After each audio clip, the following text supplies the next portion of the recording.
Good morning everyone. हम लोग देखेंगे 30 अगस्त का द हिंदू। तो शुरू करते हैं। फर्स्ट न्यूज है जो फर्स्ट पेज पर है, जीडीपी ग्रोथ को लेकर।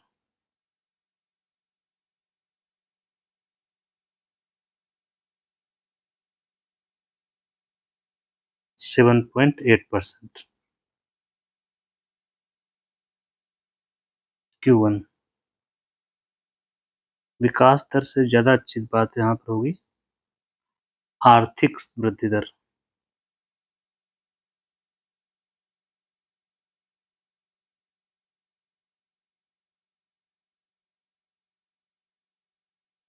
ठीक है, तो इसको हम लोग एक्सप्लेन करते हैं क्या है इसमें।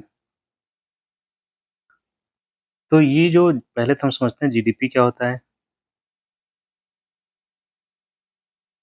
ग्रास डोमेस्टिक प्रोडक्ट, हिंदी में सकल घरेलू उत्पाद। देखिए, कोई चीज़ ग्रास होती है तो उसका नेट भी होता है। जब भी आप लोग बिल लेते होंगे दुकान पर तो देखते हैं ग्रॉस और नेट दो अलग अलग बातें होती हैं। तो ग्रास डोमेस्टिक प्रोडक्ट है तो नेट डोमेस्टिक प्रोडक्ट भी होता होगा। फिलहाल हम इसको समझते हैं क्या। ये क्या होता है, प्रोडक्ट की बात है। क्या है, प्रोडक्ट विद डोमेस्टिक। तो प्रोडक्ट से शुरू करते हैं।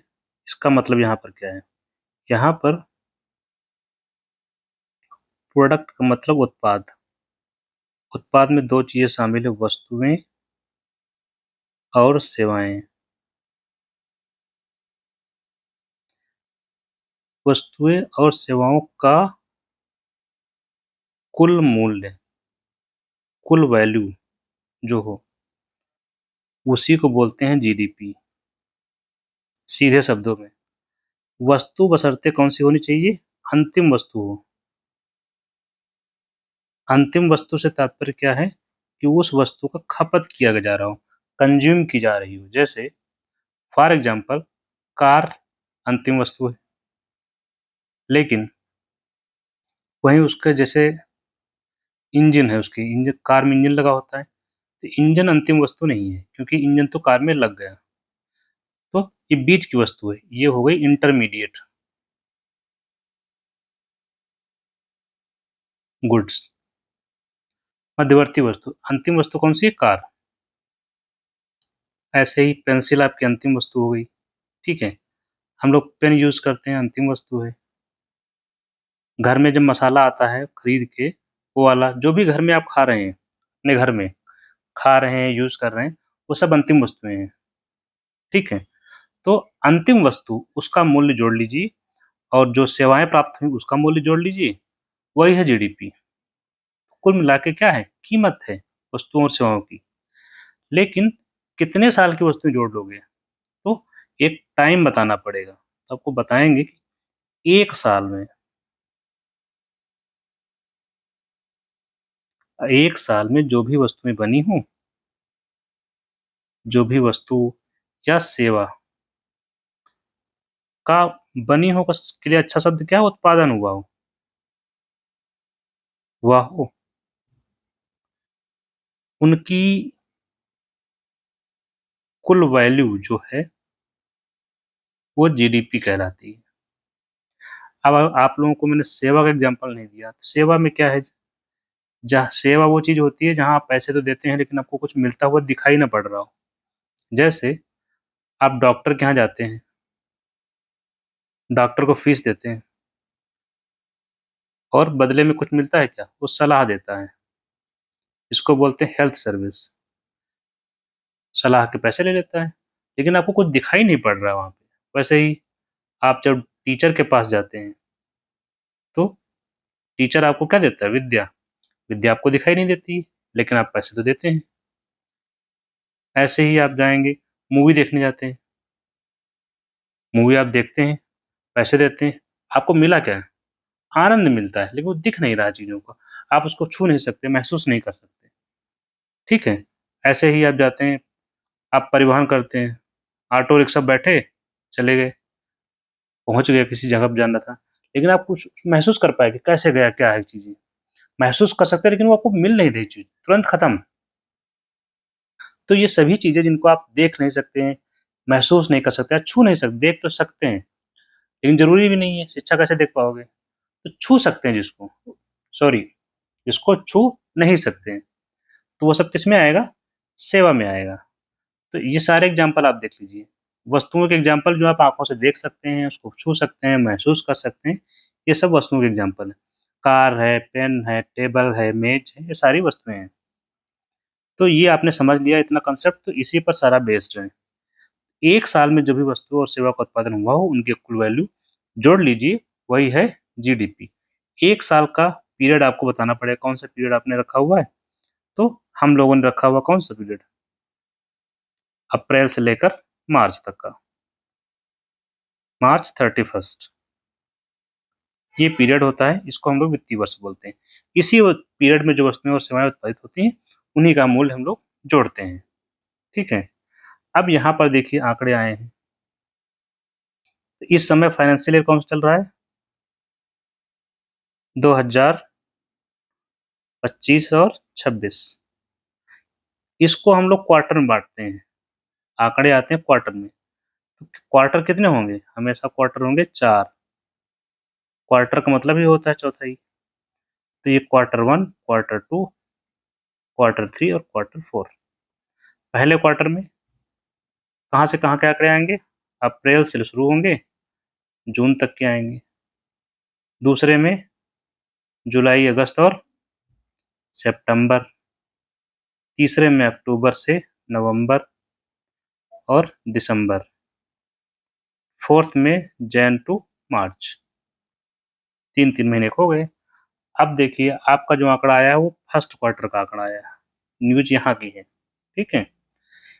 इस क्वार्टर की न्यूज़ है और इस क्वार्टर में जीडीपी की ग्रोथ रेट हुई है 7.8%, ठीक?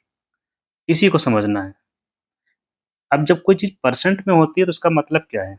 मतलब यहाँ पर क्या हुआ, पिछला जो क्वार्टर था, फर्स्ट क्वार्टर 2024 से 25 का फर्स्ट क्वार्टर और 2025 और 26 का फर्स्ट क्वार्टर, यहाँ से यहाँ तक वृद्धि हुई है 7.8% की। मतलब अगर यहाँ पर कुल वस्तुओं का मूल्य 100 रुपए रहा होगा, तो आज फर्स्ट क्वार्टर में मूल्य हो गया होगा 107.8 पर, ठीक है? 7.8% इसमें जोड़ेंगे तो कितना होगा 7.8, तो मूल्य कितना हो जाएगा 107.8 रुपए। इसका मतलब ये हुआ, ठीक है? चलिए आगे चलते हैं। एक चीज़ और जान लेते हैं यहाँ पे, नेट क्या होता है? ग्रॉस डोमेस्टिक प्रोडक्ट देखा, तो ग्रॉस के बाद नेट डोमेस्टिक प्रोडक्ट क्या है?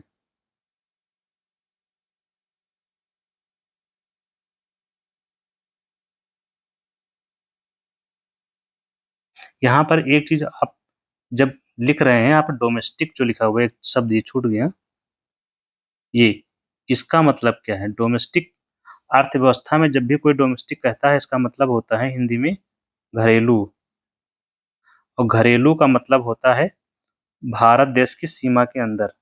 भारत हमारा घर है, इसका मतलब समझिए, भारत की सीमा के भीतर, भारत की सीमा के भीतर जो उत्पादन हुआ है वस्तुओं और सेवाओं का, उसी का मूल्य है, ठीक है? घरेलू का मतलब समझ गए। अब नेट डोमेस्टिक प्रोडक्ट क्या होगा? जीडीपी से जो आपने ऊपर जोड़ा है, कैलकुलेट किया है, उसमें से डेप्रिसिएशन घटा देंगे तो आपको नेट डोमेस्टिक प्रोडक्ट मिल जाएगा। ये क्या होती है? जो मशीनों की टूट-फूट और होती है, वही है।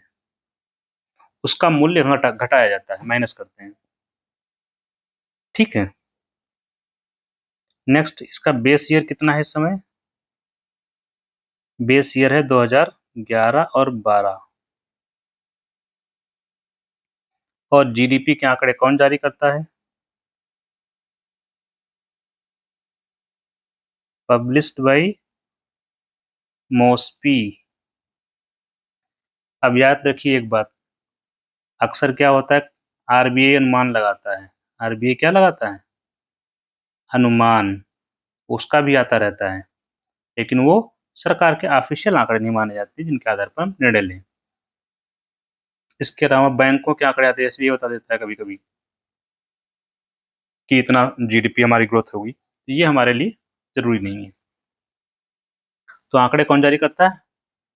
मोस्पी, सांख्यिकी कार्यक्रम और कार्यान्वयन मंत्रालय। ठीक है, तो ये हमने जीडीपी के बारे में चीजें समझी कि कैसे काम करती हैं, ग्रोथ रेट क्या होता है। कभी कभी आपसे पूछा जाता है कि प्रति व्यक्ति आय क्या आंकड़े कौन जारी करता है, तो प्रति व्यक्ति आय भी जीडीपी से निकालते हैं। कभी कभी पूछते हैं राष्ट्रीय आय के आंकड़े कौन जारी करता है, वो भी इसी से निकाला जाता है। तो ये सब आंकड़े कौन जारी करेगा? यही करता है। नेक्स्ट नेक्स्ट न्यूज क्या है? Rupee crashes to all time high.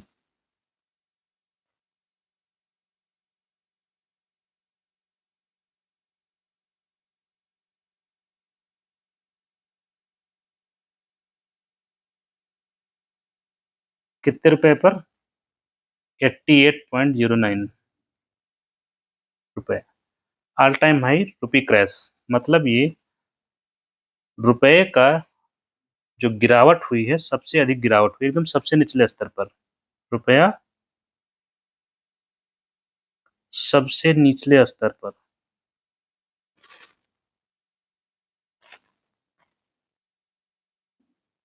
कितना? 88.09। इसका मतलब क्या है? इसका मतलब ये है कि $1 बराबर 88.09 रुपया। $1 आप खरीदना चाहते हैं तो इतना रुपए देके $1 खरीद सकते हैं। ठीक है, अगर आगे सोचिए, उम्मीद लगाई जा रही है कि अगले कुछ दिनों में ये हो सकता है $90 पहुंच जाए। ये क्या है? उम्मीद है, एक्सपेक्टेशन है। अब जब इतना नीचे गिर गया, 88 रुपए मिल रहा था $1, अब तो और महंगा हो गया। इसको क्या बोलते हैं? ये जो यहाँ से यहाँ की गिरावट हुई, कितने रुपए की? मोटा मोटा $1 की, वो सॉरी $2 की गिरावट हुई, मोटी मोटी।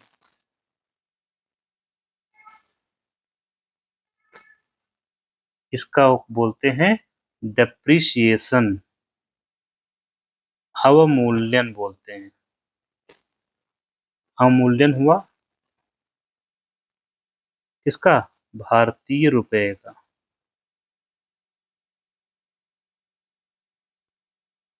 इसका मतलब क्या हुआ? इसको बोलते हैं भारतीय रुपया कमजोर हो गया।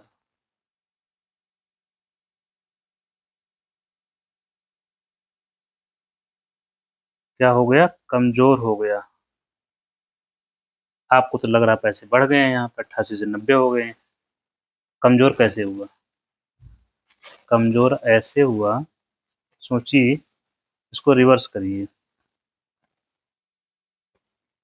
88 रुपए में $1 मिलता था, अब आपको $90 देने पड़ रहे हैं $1 खरीदने के लिए। तो कमजोर तो हो गया ना। पहले 88 रुपए में $1 खरीद लेते थे, अब $90 देना पड़ रहा है, तो कितना? $2 कमजोर हो गया। ऐसी कमजोरी को क्या बोलते हैं? डेप्रीसिएशन। अब डेप्रीसिएशन कब होता है?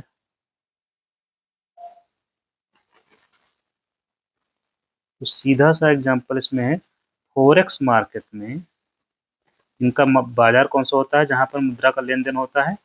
फॉरेक्स मार्केट बोलते हैं। फॉरेक्स का मतलब होता है फॉरेन एक्सचेंज। तो फॉरेक्स मार्केट में मुद्रा का लेन देन होता है, मुद्रा की खरीद फरोख्त होती है। तो यहाँ पर जब जो व्यापारी होते हैं उनको बोलते हैं ट्रेडर्स इंग्लिश में। तो जब ट्रेडर्स बेचने लगते हैं तो मुद्रा का अवमूल्यन होता है। रुपया को बेचना शुरू कर डॉलर को बेचना जब शुरू करते हैं तो अवमूल्यन होता है, और जब बाई करते हैं तब अप्रिसिएशन होता है।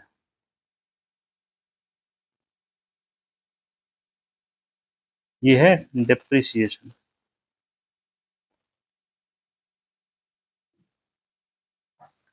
अब इसका फायदा क्या है? जब भी डेप्रिसिएशन होता है तो आरबीआई हस्तक्षेप करता है।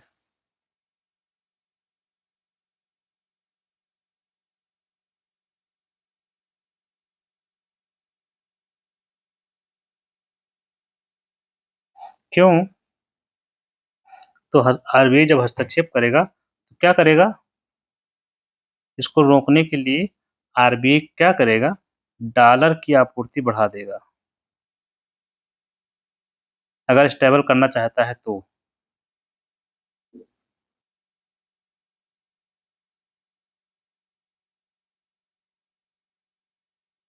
कैसे? डॉलर को सेल कर देगा और पैसा इसके पास आ जाएगा तो डॉलर की आपूर्ति बढ़ेगी, और उसी वक्त क्या होगा?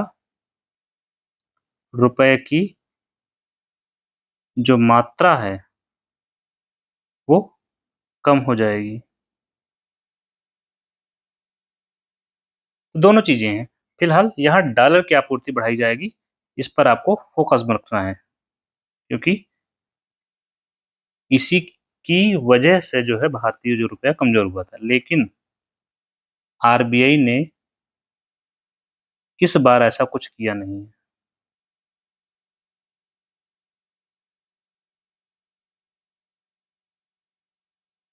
क्यों नहीं किया? इससे पहले क्यों नहीं किया, पहले हमें समझना होगा ये क्यों हुआ डेप्रिसिएशन। इसलिए हुआ क्योंकि वो टैरिफ जो लगाया गया है यूएसए के द्वारा,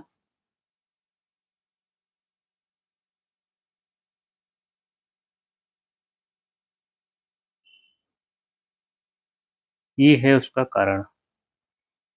क्योंकि टैरिफ यूएसए के द्वारा लगाया गया, इसकी वजह से उसका प्रभाव फॉरेक्स मार्केट पर पड़ा और भारतीय रुपया कमजोर हो गया। अब आरबीआई ने हस्तक्षेप नहीं किया बाजार में। क्यों नहीं किया? उसका कारण है, क्या है कि डेप्रिसिएशन से होता है लाभ।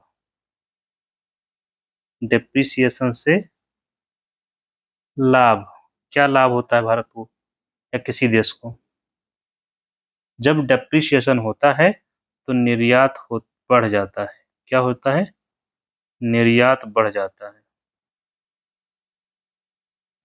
और निर्यात बढ़ेगा तो आयात में क्या हो जाएगा? आयात घट जाता है। ऐसा क्यों है? आयात घट क्यों जाता है? क्योंकि आयात महंगा हो जाता है।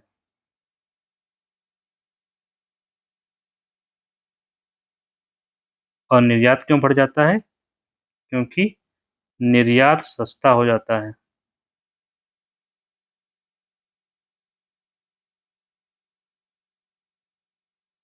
तो ये कारण है निर्यात और आयात पर जो पड़ता है। इस समय भारत किस दौर से गुजर रहा है? भारत को निर्यात की चिंता है कि निर्यात कैसे बढ़ाएं, और डेप्रिसिएशन हो गया मूल्य वो मुद्रा का, रुपए का, तो निर्यात उससे बढ़ ही जाएगा, तो थोड़ा राहत तो मिलेगा। इसीलिए आरबीआई ने हस्तक्षेप नहीं किया है।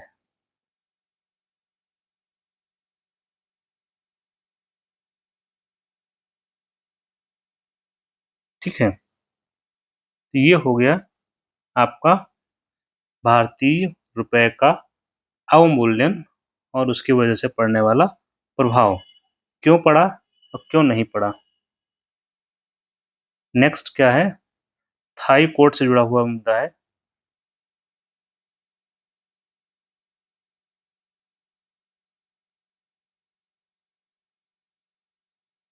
थाईलैंड में पीएम को अपदस्थ किया।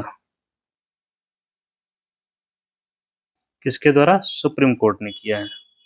हमारे सुप्रीम कोर्ट ने नहीं, उनके सुप्रीम कोर्ट ने। आपको घटनाक्रम याद होगा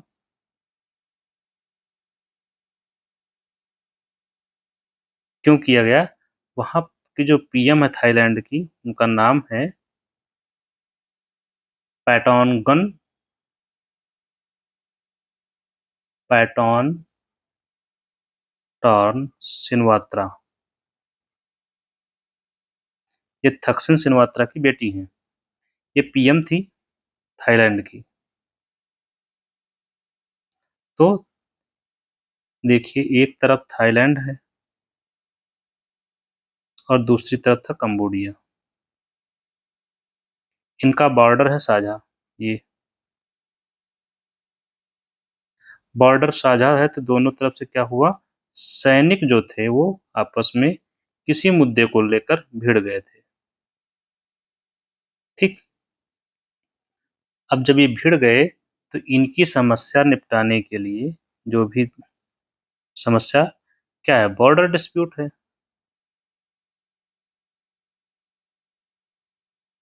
इसके निपटाने के लिए दोनों देशों के प्रमुखों ने बात की। तो इधर से थाईलैंड की तरफ से थाई पीएम थी और इधर से कंबोडिया की तरफ से थे उनके लीडर हुन सुन। उनका नाम था HUN हुन सुन। अब इन्होंने जब बात की तो उसका परिणाम क्या हुआ, थाई पीएम सिनवात्रा ने, इन्होंने कहा इनको अंकल। क्या कहा? अंकल जी थोड़ा देख लो। तो ये शब्द बहुत ही गड़बड़ हो गया, इसी पर केंद्रित है। और दूसरा इन्होंने कहा था, इनका स्टेटमेंट ये था कि मिलिट्री के कमांडर हमारे विरोध में है। मिलिट्री का एक कमांडर है जो हमारे खिलाफ है।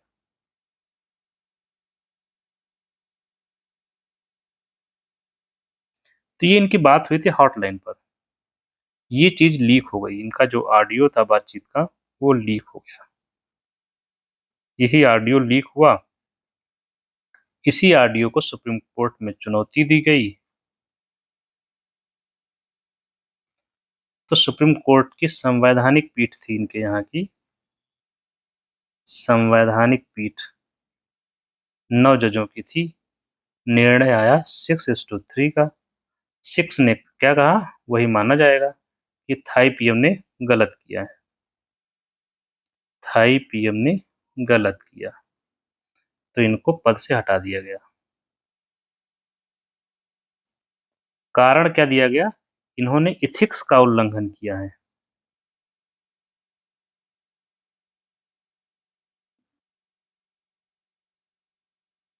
मतलब जो थाईलैंड है, उस देश की जो संप्रभुता है, उस देश के जो नागरिक हैं, उनकी भावनाओं को उस स्तर पर प्रेषित नहीं किया जैसे करना चाहिए। ये पर्सनल रिलेशन बना रही थी, तो वो उल्लंघन है। इथिक्स का, नीति शास्त्र का उल्लंघन किया है या नैतिकता का उल्लंघन किया है, और इनको हटाने का आदेश दे दिया गया है। इससे पहले भी इसी बेसिस पर वहां के संवैधानिक पीठ ने हटाया था थाईलैंड के पीएम को। तो ये हो गया आईआर का मामला, जो आपको थोड़ा सा पता रहना चाहिए ये अपने पड़ोस में क्या हो रहा है। नेक्स्ट है gross FDI at 4 year high.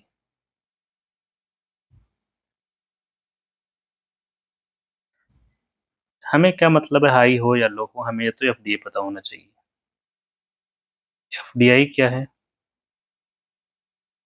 FDI है फॉरेन डायरेक्ट इन्वेस्टमेंट, प्रत्यक्ष विदेशी निवेश।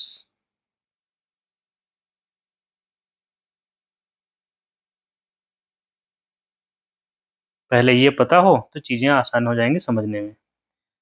इसका मतलब एक चीज है, ये तो निवेश बेसिकली क्या है, यह एक निवेश है। इतनी बात तो समझ में आई लास्ट वाले शब्द से। ये क्या है, यह एक निवेश है। इससे क्या समझ में आ रहा है, इससे समझ में आ रहा है यह एक विदेशी निवेश है। विदेशी निवेश का मतलब विदेशी व्यक्ति के द्वारा किया गया निवेश है। विदेशी व्यक्ति, संस्था या कोई कंपनी हो विदेश की, उसने निवेश किया है।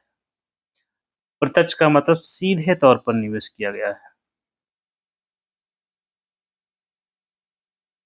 सीधे निवेश कहाँ पर? भारत में। भारत में कहाँ निवेश करोगे? दो तरीके हो सकते हैं। सीधे निवेश भारत में कहाँ? दो तरीके हो सकते हैं निवेश करने के भारत में। एक को बोलते हैं ब्राउन फील्ड और एक को बोलते हैं ग्रीन फील्ड। ग्रीन फील्ड का मतलब हरा हरा, मतलब ये एकदम नई कंपनी स्थापित करना, शुरू शुरू से नई कंपनी स्थापित। मतलब विदेश से एप्पल की कंपनी आई और यहाँ भारत में अपना पूरा कंपनी, अपना सेटअप तैयार किया। ये हो जाएगा green field FDI. Brown field FDI क्या है? भारत की कोई पहले से कंपनी है, मतलब पहले से स्थापित कंपनी में निवेश करना।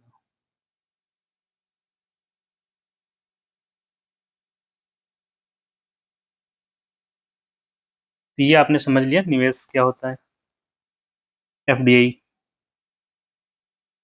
जब आपने एफडीआई समझ ही लिया है तो इसको बोलते हैं, ये होता है निवेश, परमानेंट निवेश होता है, ये होता है दीर्घकालिक होता है।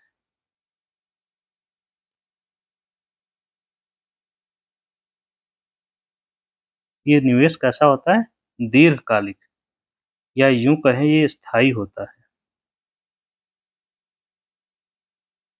और इसका जो प्रभाव होता है, दूरगामी प्रभाव होता है। कैसे? अब देखिए यहाँ पर जब नई कंपनी बनेगी, दूरगामी प्रभाव कैसे होगा? नई कंपनी स्थापित किया या पुरानी में निवेश किया, दोनों चीजें। तो यहाँ पर क्या उत्पादन कुछ करेंगे, पूंजी लगाई है, तो हमारे देश के लोगों को क्या मिलेगा? रोजगार मिलेगा। और किसी वस्तु की कंपनी लगाई है तो उत्पादन करेंगे, और उत्पादन में ही लोग काम करेंगे तो रोजगार मिलेगा। उत्पादन होगा तो देश की जीडीपी बढ़ेगी, और जब जीडीपी देश की बढ़ेगी तो क्या होगा? प्रति व्यक्ति आय बढ़ेगा। ये तो इधर को हो गया। जीडीपी अगर बढ़ेगा, उत्पादन बढ़ा, दोनों बातें एक ही हैं। उत्पादन छोटा है, उत्पादन ज्यादा होगा तो पूरा उसको बोलते हैं जीडीपी। तो उत्पादन होगा तो हम इसको निर्यात भी तो करेंगे, ज्यादा निर्यात उत्पादन हो गया, हम खपत नहीं कर पा रहे, निर्यात करेंगे तो फॉरेक्स आएगा, विदेशी मुद्रा आएगी।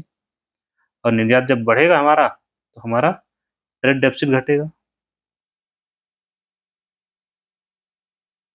और जब जीडीपी बढ़ेगा, प्रति व्यक्ति आय बढ़ेगी, निर्यात बढ़ेगा, तो भारत कैसा बनेगा? भारत बनेगा विकसित भारत। जो कि भारत में हमारा उद्देश्य है, कब तक बनना है हमें? 2047 तक। जब हम, या हमारा भारत 100 साल का हो जाएगा, तब तक हमें विकसित भारत बन जाना है। तो ये होगा उसका दूरगामी प्रभाव होता है एफडीआई का। यहाँ पर ये किस संदर्भ में, ये तो आपने समझ लिया दीर्घकालिक होता है। एक होती है एफआईआई, ये होता है शॉर्ट टर्म निवेश। ये भी निवेश है, लेकिन ये शॉर्ट टर्म है, फॉरेन इंस्टीट्यूशनल इन्वेस्टमेंट। ठीक है। ये कहाँ आता है? शेयर मार्केट में आता है। शेयर मार्केट या स्टॉक मार्केट कह सकते हैं। तो ये इसका जो होता है अस्थायी होता है, इसीलिए ये एफडीआई वर्सेस एफआईआई होता है। तो ये आप याद रखेंगे। ठीक है। अभी आया है न्यूज में, क्या है? Gross FDI.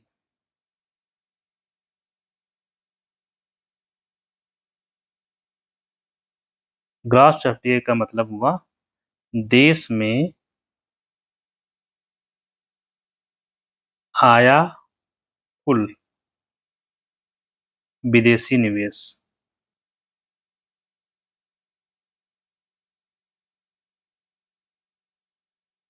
और नेट एफडीआई क्या होगा? नेट एफडीआई बराबर ग्रॉस एफडीआई और इसमें से घटा देंगे जो रिपैट्रिएशन हुआ है,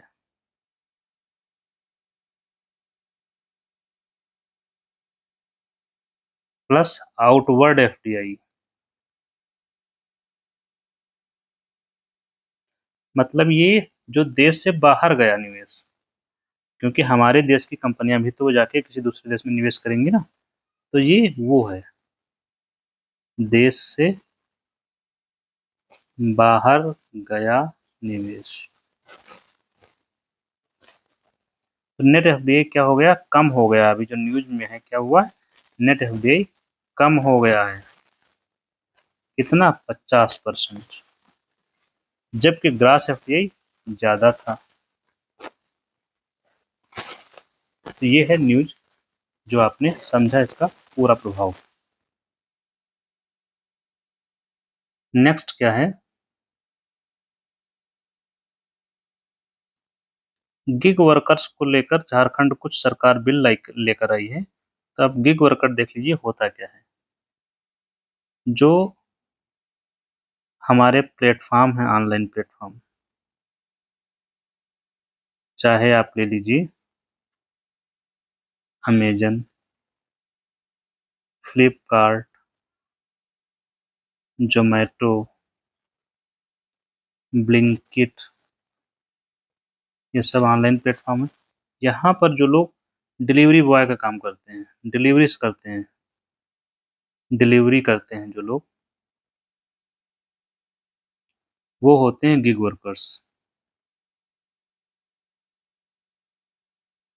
और जो गिग वर्कर्स होते हैं इनको कोई सामाजिक सुरक्षा प्राप्त नहीं होती है, ये चुनौती है, सामाजिक सुरक्षा नहीं होती है। सोशल सिक्योरिटी का मतलब क्या है, इनको नियमित वेतन नहीं,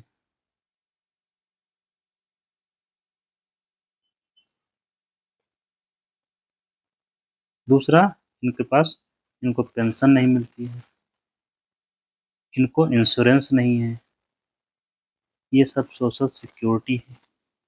विशेष रूप से आपको ये है, वेतन यहाँ सोशल सिक्योरिटी में नहीं आता, यहाँ पे पेंशन और सिक्योरिटी और इंश्योरेंस, ठीक है। और गिग वर्कर्स की अलग से समस्या क्या है, इनको नियमित वेतन नहीं मिलता है,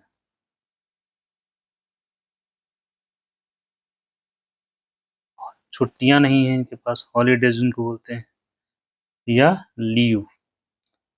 हॉलीडे तो जो जनरल संडे है या कोई त्योहार होता है तो उसकी जो छुट्टी होती है वो हॉलीडे होती है। लीव जो लेते हैं कि सोमवार को भी ले लिए छुट्टी है, घर मतलब आप आज ऑफिस नहीं जाना है तो वो लीव लेते हैं, कैजुअल लीव हो गया।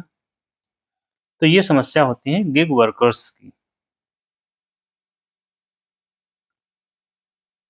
नेक्स्ट क्या है, नेक्स्ट है उर्जित पटेल। ये बहुत ही आपको पता होगा इनके बारे में, तो उर्जित पटेल के बारे में, ये आरबीआई के पूर्व गवर्नर रह चुके हैं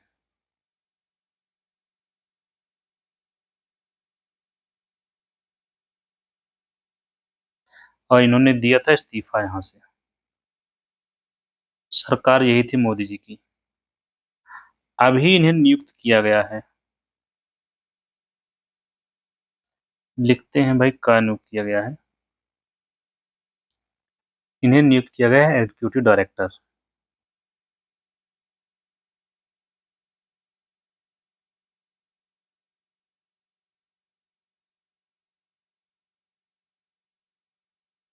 कहाँ पर,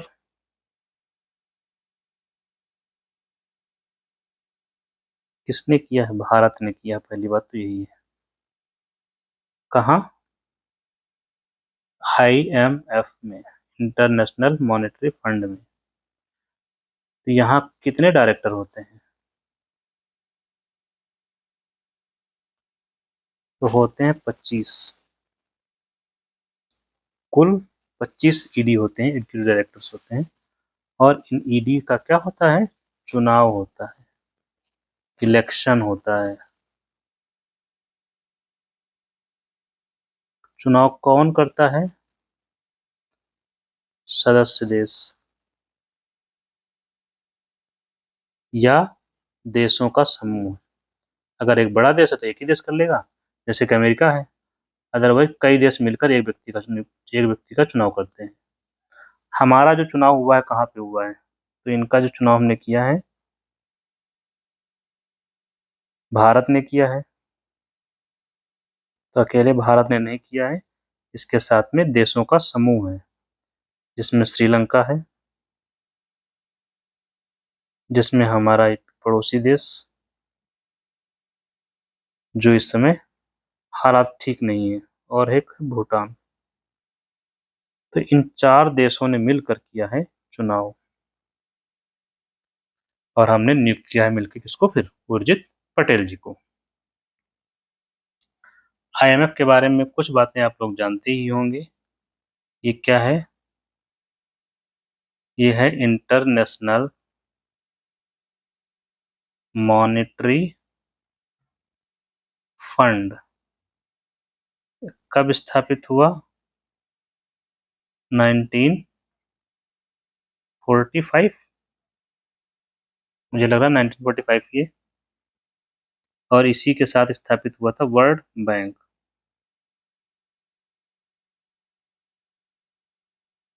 इनको बोलते हैं ब्रिटेन वुड ट्विंस बोला जाता है।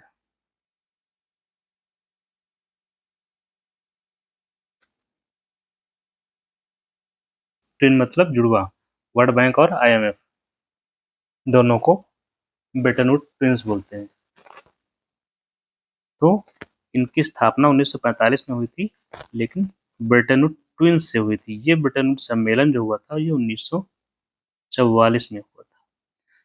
तो स्थापना 45 में हुई, ठीक है। और हेडक्वार्टर कहाँ है इसका? वहीं अमेरिका में, वाशिंगटन डीसी इन यूएसए। और इसमें 190 सदस्य लगभग हैं। भारत इसका संस्थापक सदस्य था। भारत इसका संस्थापक सदस्य था। और इसका मुख्य कार्य है जो आपको याद रखना है,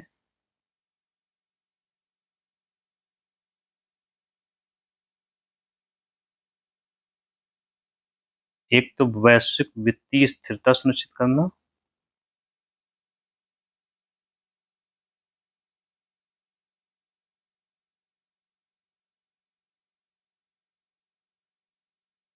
और बैलेंस ऑफ पेमेंट बीओपी संकट के समय सदस्य देश की सहायता करना। और जो विदेशी मुद्रा का विनिमय है उसको भी नियमित करना।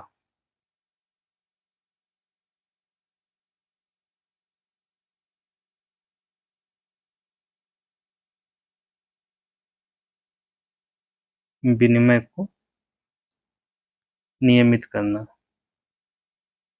मेन आपको ये याद रखना है, बीओपी क्राइसिस के समय हेल्प करना। नेक्स्ट क्या हो सकता है न्यूज़?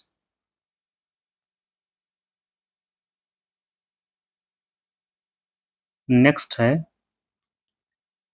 सुप्रीम कोर्ट में फुल स्ट्रेंथ हो गई है।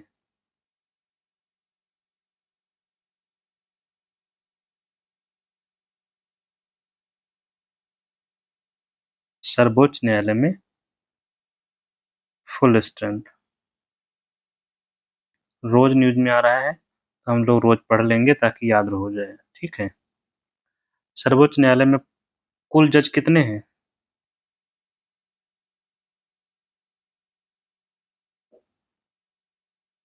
34।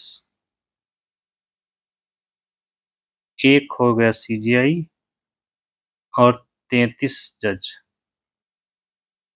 तो कुल हो गए 34। अभी 2 जजों की नियुक्ति हो ही गई है, तो 2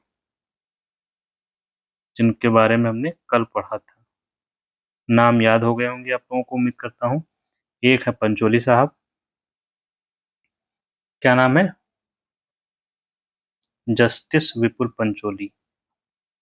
पूरा नाम नहीं याद हो रहा है तो आधा याद रखो, सरनेम याद रखो, सिंगल नेम याद रखो, बट याद रखना है। और दूसरा है आलोक जी। आलोक आराधे।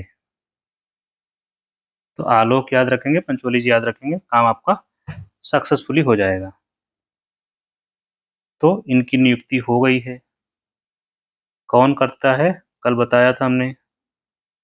ये तो आपको रट जाना चाहिए था, राष्ट्रपति ने की। इस्तीफा किसको देंगे, जिसने नियुक्ति की उसी को इस्तीफा देंगे। शपथ कौन दिलाएगा, राष्ट्रपति दिलाएगा। आपने जो पेपर में पढ़ा होगा तो देखा होगा सीजेआई ने दिलाया है, लेकिन राष्ट्रपति के बिहाफ पर दिलाते हैं वो। राष्ट्रपति द्वारा नियुक्त कोई बंदा कर सकता है। राष्ट्रपति द्वारा नियुक्त का मतलब कोई भी नियुक्त नहीं, शपथ के लिए नियुक्त करते हैं वो केवल। तो राष्ट्रपति ने बेसिकली कहा सीजेआई को कि आप शपथ दिला दीजिए, तो उन्होंने दिला दिया। तो शपथ दिलाता कौन है, राष्ट्रपति दिलाता है। कंफ्यूजन कुछ नहीं रखना है, ठीक है। अब यहाँ पर आज कुछ आर्टिकल बता देते हैं, जैसे अनुच्छेद 124, ये है सुप्रीम कोर्ट से जुड़ा हुआ, सुप्रीम कोर्ट की स्थापना से जुड़ा हुआ। इसी में लिखा हुआ है कि कितने जज होंगे, 34 जज। शुरू में कितने थे, 7 थे, उससे बढ़ते बढ़ते 34 हो गए। इसी में महाभियोग की प्रक्रिया लिखी हुई है। महाभियोग प्रक्रिया मतलब हटाने की प्रक्रिया है। एक इम्पोर्टेंट अनुच्छेद है इसका, अनुच्छेद 129, सर्वोच्च न्यायालय का, बहुत पूछा जाता है। इसके तहत क्या है, सुप्रीम कोर्ट क्या है, अभिलेख न्यायालय होता है।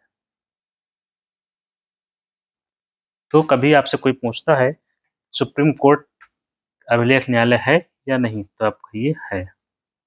तो अभिलेख न्यायालय है सुप्रीम कोर्ट। इसका मतलब क्या होता है, इसके निर्णयों को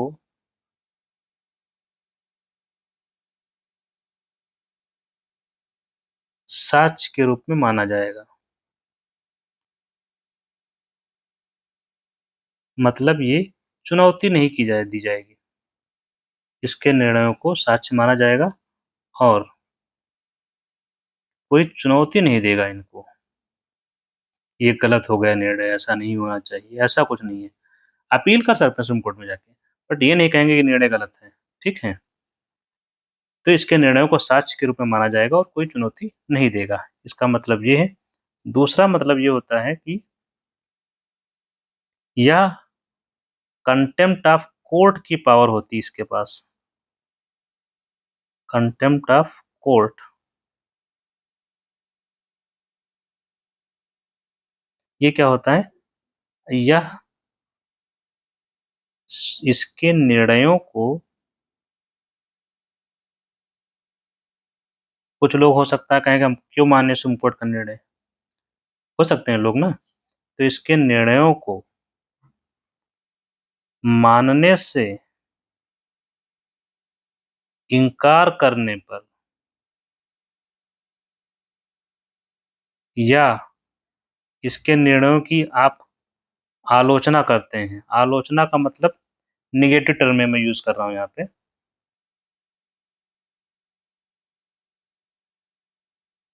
ये क्या कर सकता है, ये आपको सजा दे सकता है।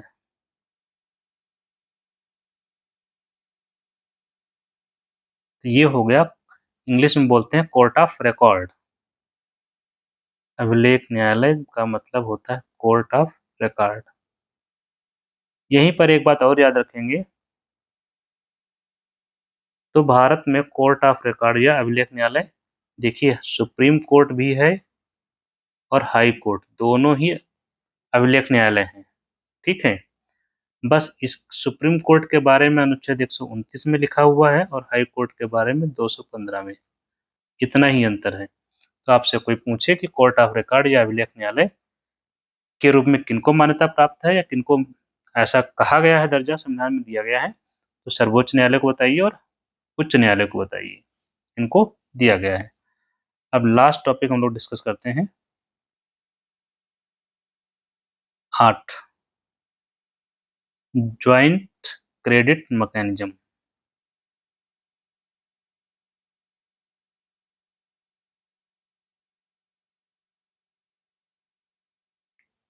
ये हम जो एक्स्ट्रा बता रहे हैं, आप लोग सिर्फ उसको देखते चलिए, रिवाइज करते चलिए, ताकि आपको याद हो जाए, अलग से आपको टाइम वेस्ट ना करना पड़े कहीं पर। ये क्या है? भारत और जापान के बीच समझौता हुआ है। जब मोदी जी गए हुए हैं ना जापान, तो वहीं समझौता हुआ है। समझौता हालांकि पहले से हो रखा है। समझौता किस चीज का है? ज्वाइंट का मतलब हुआ संयुक्त रूप से। तो ज्वाइंट में कौन ज्वाइंट में है? एक तो इंडिया, दूसरा जापान। मैकेनिज्म का मतलब जानते ही, कुछ पता नहीं है? क्रेडिट क्या है? किस चीज का क्रेडिट? कार्बन क्रेडिट की बात हो रही है यहाँ पर। कार्बन क्रेडिट के व्यापार से संबंधित है। ठीक है, तो इसमें किया क्या जाएगा? जापानी कंपनी भारत में निवेश करेंगी। इतनी बात तो ठीक है। कहाँ निवेश करेंगे ये बताना है हमें यहाँ पे, यही केंद्र में है। तो लो कार्बन टेक्नोलॉजी,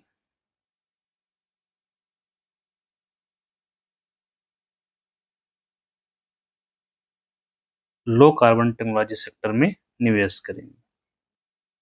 इसका मतलब क्या है? जहां पर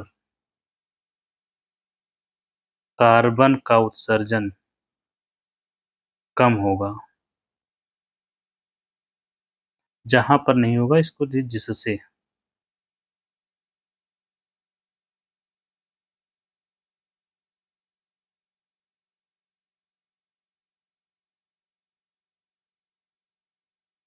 तो ये ऐसे टेक्नोलॉजी लाएंगे जिससे कार्बन उत्सर्जन कम होगा। किसी भी क्षेत्र में निवेश कर रहे हैं, मान लीजिए स्टील सेक्टर में निवेश किया, तो वो टेक्नोलॉजी यूज करेंगे जिससे स्टील के उत्पादन में कार्बन का उत्सर्जन कम होगा। उत्सर्जन कम होगा का मतलब क्या होगा? CO2 कम निकलेगी, सीधा सा मतलब CO2 कम होगी, निकलेगी। और जब CO2 कम निकलती है, तो आपने कितने कार्बन डाइऑक्साइड या कितना कार्बन उत्सर्जन कम किया, उसको बोलते हैं कार्बन क्रेडिट। तो जितना कम उत्सर्जन आपने किया, तो आपके पास 2 किलोटन 3 किलोटन कार्बन क्रेडिट हो गया। इसको आप बेच सकते हैं। तो ये खरीदेगा कौन? जापान ले लेगा और अपना टारगेट पूरा कर लेगा। कहाँ पर? जो NDC वाले टारगेट्स हैं, नेशनली डिटरमाइंड कंट्रीब्यूशन वाले, पेरिस एग्रीमेंट के जो हैं। अभी इसी संदर्भ में आपको याद होगा, हम लोगों ने एक पिछले हफ्ते के साथ चर्चा की है, 2 दिन पहले। भारत ने इसी कार्बन क्रेडिट के लिए, ये जो कार्बन क्रेडिट, इसके लिए एक अथॉरिटी का गठन किया था। कौन सी? National designated authority. ये क्या करेगी भारत में? ये कार्बन क्रेडिट को या कार्बन मार्केट को रेगुलेट करने का काम करेगी। कार्बन मार्केट को रेगुलेट करेगी, प्लस सरकार को सुझाव देगी। देखो, कोई भी अथॉरिटी बन रही है, तो उसका एक काम है तो रेगुलेट करना, दूसरा सरकार को सुझाव देना। कोई भी देख लीजिए, RBI, SEBI, जो भी है, दो काम तो होने ही है। तो इसी के साथ हम लोग खत्म करते हैं। Thank you.